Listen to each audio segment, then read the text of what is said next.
हमारे लिए आज की तलावत मुक़द्दस पौलुस रसूल का पहला ख़त करंथियों के नाम, उसका 9वां बाब, उसकी 16वीं से 19वीं आयत और 22वीं से 27वीं आयत तक। इसलिए कि अगर मैं अंजील सुनाऊं तो मेरा कुछ फ़ख्र नहीं, क्योंकि ये मेरे लिए अमर लाजमी है, और मुझ पर अफसोस है अगर मैं अंजील ना सुनाऊं, क्योंकि अगर मैं ये खुशी से करूं तो मेरा अजर है, लेकिन अगर मजबूरी से करूं तो मुझे एक मुख्तारी सौंपी गई है।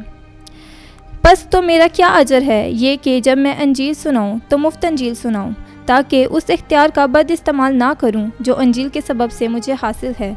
गो मैं सबसे आज़ाद हूँ, फिर भी मैंने अपने आप को सबका ग़ुलाम बनाया है ताकि मैं बहुतों को हासिल कर सकूं। कमज़ोरों के लिए कमज़ोर बना ताकि कमज़ोरों को हासिल कर सकूं। सब के लिए सब कुछ बना कि हर मुमकिन तौर से बाज़ को बचा सकूं।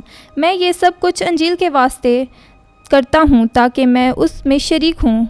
क्या तुम नहीं जानते कि जो लानगाह में जब दौड़ते हैं तो सब दौड़ते हैं, मगर इनाम एक ही पाता है। बस तुम ऐसे दौड़ो कि तुम ही जीतो, और हर एक कश्ती के सब चीज़ों का परहेज़ रखता है।